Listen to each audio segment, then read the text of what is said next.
Josiah was 8 years old when he became king, and he reigned in Jerusalem 31 years. He did what was right in the eyes of the Lord and followed the ways of his father David, not turning aside to the right or to the left. In the 8th year of his reign, while he was still young, he began to seek the God of his father David. In his 12th year he began to purge Judah and Jerusalem of high places, Asherah poles, and idols. Under his direction the altars of the Baals were torn down, he cut to pieces the incense altars that were above them, and smashed the Asherah poles and the idols. These he broke to pieces and scattered over the graves of those who had sacrificed to them. He burned the bones of the priests on their altars, and so he purged Judah and Jerusalem. In the towns of Manasseh, Ephraim, and Simeon, as far as Naphtali, and in the ruins around them, he tore down the altars and the Asherah poles and crushed the idols to powder and cut to pieces all the incense altars throughout Israel. Then he went back to Jerusalem.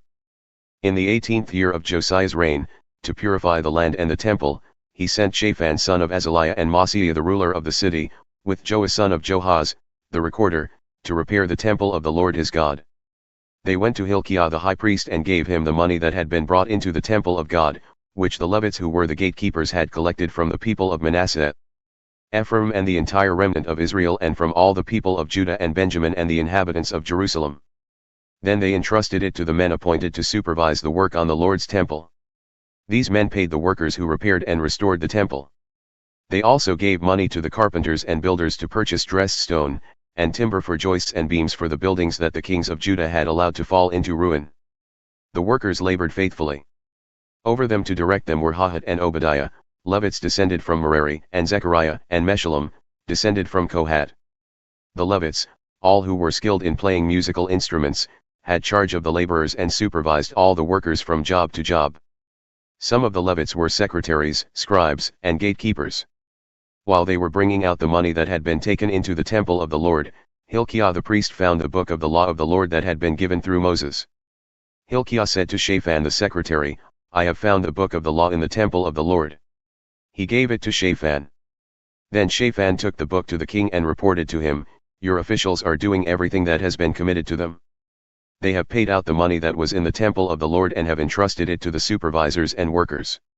Then Shaphan the secretary informed the king, "Hilkiah the priest has given me a book." And Shaphan read from it in the presence of the king. When the king heard the words of the law, he tore his robes.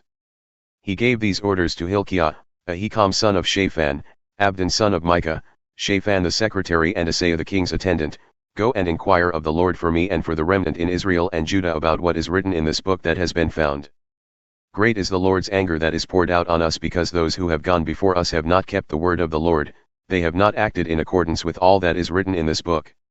Hilkiah and those the king had sent with him went to speak to the prophet Huldah, who was the wife of Shallum son of Tokath, the son of Hazroch, keeper of the wardrobe. She lived in Jerusalem, in the new quarter.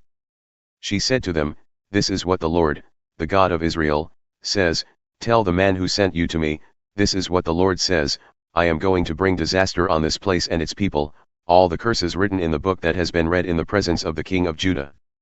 Because they have forsaken me and burned incense to other gods and aroused my anger by all that their hands have made, my anger will be poured out on this place and will not be quenched. Tell the king of Judah, who sent you to inquire of the Lord, this is what the Lord, the God of Israel, says concerning the words you heard, because your heart was responsive and you humbled yourself before God when you heard what he spoke against this place and its people, and because you humbled yourself before me and tore your robes and wept in my presence, I have heard you, declares the Lord. Now I will gather you to your ancestors, and you will be buried in peace. Your eyes will not see all the disaster I am going to bring on this place and on those who live here." So they took her answer back to the king. Then the king called together all the elders of Judah and Jerusalem. He went up to the temple of the Lord with the people of Judah, the inhabitants of Jerusalem, the priests and the Levites, all the people from the least to the greatest. He read in their hearing all the words of the book of the covenant, which had been found in the temple of the Lord. The king stood by his pillar and renewed the covenant in the presence of the Lord, to follow the Lord and keep his commands, statutes and decrees with all his heart and all his soul, and to obey the words of the covenant written in this book. Then he had everyone in Jerusalem and Benjamin pledge themselves to it. The people of Jerusalem did this in accordance with the covenant of God, the God of their ancestors. Josiah removed all the detestable idols from all the territory belonging to the Israelites, and he had all who were present in Israel serve the Lord their God. As long as he lived, they did not fail to follow the Lord, the God of their ancestors. Josiah celebrated the Passover to the Lord in Jerusalem, and the Passover lamb was slaughtered on the 14th day of the first month. He appointed the priests to their duties and encouraged them in the service of the Lord's temple. He said to the Levites, who instructed all Israel and who had been consecrated to the Lord, "Put the sacred ark in the temple that Solomon son of David king of Israel built. It is not to be carried about on your shoulders. Now serve the Lord your God and his people Israel. Prepare yourselves by families in your divisions, according to the instructions written by David king of Israel and by his son Solomon. Stand in the holy place with a group of Levites for each subdivision of the families of your fellow Israelites, the lay people. Slaughter the Passover lambs, consecrate yourselves and prepare the lambs for your fellow Israelites, doing what the Lord commanded through Moses." Josiah provided for all the lay people who were there a total of 30,000 lambs and goats for the Passover offerings. And also 3,000 cattle, all from the king's own possessions. His officials also contributed voluntarily to the people and the priests and Levites. Hilkiah, Zechariah, and Jehiel, the officials in charge of God's temple, gave the priests 2,600 Passover offerings and 300 cattle. Also Conaniah along with Shemaiah and Nethanel, his brothers, and Hashabiah, Jeiel and Jozabad, the leaders of the Levites, provided 5,000 Passover offerings and 500 head of cattle for the Levites. The service was arranged and the priests stood in their places with the Levites in their divisions as the king had ordered. The Passover lambs were slaughtered, and the priests splashed against the altar the blood handed to them, while the Levites skinned the animals. They set aside the burnt offerings to give them to the subdivisions of the families of the people to offer to the Lord, as it is written in the book of Moses. They did the same with the cattle. They roasted the Passover animals over the fire as prescribed, and boiled the holy offerings in pots, cauldrons and pans and served them quickly to all the people.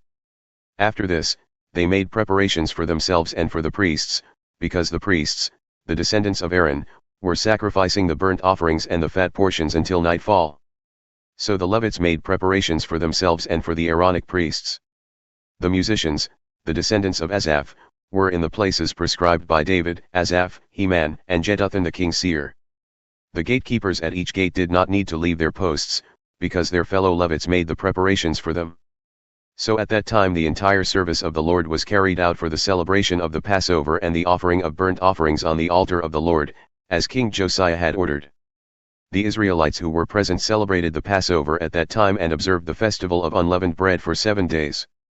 The Passover had not been observed like this in Israel since the days of the prophet Samuel, and none of the kings of Israel had ever celebrated such a Passover as did Josiah, with the priests, the Levites, and all Judah and Israel who were there with the people of Jerusalem. This Passover was celebrated in the 18th year of Josiah's reign. After all this, when Josiah had set the temple in order, Necho king of Egypt went up to fight at Carchemish on the Euphrates, and Josiah marched out to meet him in battle. But Necho sent messengers to him, saying, "What quarrel is there, king of Judah, between you and me? It is not you I am attacking at this time, but the house with which I am at war. God has told me to hurry, so stop opposing God, who is with me, or he will destroy you." Josiah, however, would not turn away from him, but disguised himself to engage him in battle. He would not listen to what Necho had said at God's command but went to fight him on the plain of Megiddo. Archers shot King Josiah, and he told his officers, "Take me away, I am badly wounded."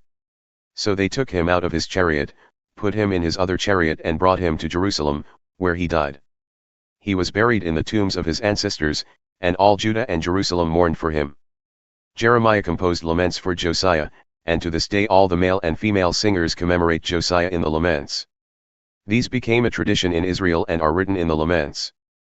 The other events of Josiah's reign and his acts of devotion in accordance with what is written in the law of the Lord, all the events, from beginning to end, are written in the book of the kings of Israel and Judah.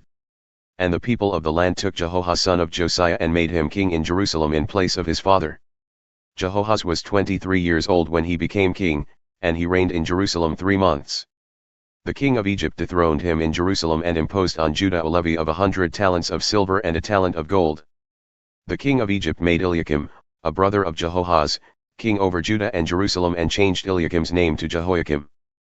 But Necho took Eliakim's brother Joahaz and carried him off to Egypt. Jehoiakim was 25 years old when he became king, and he reigned in Jerusalem 11 years. He did evil in the eyes of the Lord his God. Nebuchadnezzar king of Babylon attacked him and bound him with bronze shackles to take him to Babylon. Nebuchadnezzar also took to Babylon articles from the temple of the Lord and put them in his temple there. The other events of Jehoiakim's reign, the detestable things he did and all that was found against him, are written in the book of the kings of Israel and Judah. And Jehoiakim his son succeeded him as king. Jehoiakim was 18 years old when he became king, and he reigned in Jerusalem 3 months and 10 days. He did evil in the eyes of the Lord. In the spring, King Nebuchadnezzar sent for him and brought him to Babylon, together with articles of value from the temple of the Lord, and he made Jehoiakim's uncle, Zedekiah, king over Judah and Jerusalem. Zedekiah was 21 years old when he became king, and he reigned in Jerusalem 11 years. He did evil in the eyes of the Lord his God and did not humble himself before Jeremiah the prophet, who spoke the word of the Lord. He also rebelled against King Nebuchadnezzar, who had made him take an oath in God's name. He became stiff-necked and hardened his heart and would not turn to the Lord, the God of Israel. Furthermore, all the leaders of the priests and the people became more and more unfaithful, following all the detestable practices of the nations and defiling the temple of the Lord, which he had consecrated in Jerusalem.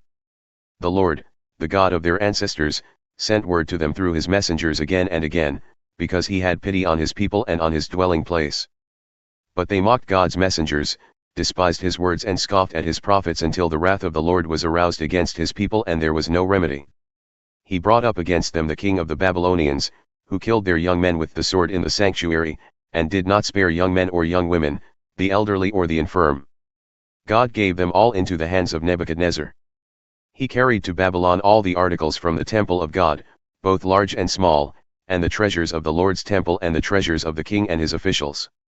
They set fire to God's temple and broke down the wall of Jerusalem, they burned all the palaces and destroyed everything of value there.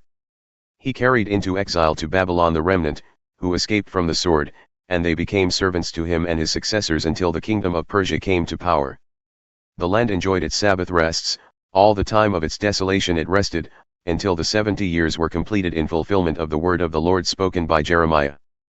In the first year of Cyrus king of Persia, in order to fulfill the word of the Lord spoken by Jeremiah, the Lord moved the heart of Cyrus king of Persia to make a proclamation throughout his realm and also to put it in writing. This is what Cyrus king of Persia says: The Lord, the God of heaven, has given me all the kingdoms of the earth, and he has appointed me to build a temple for him at Jerusalem in Judah. Any of his people among you may go up, and may the Lord their God be with them.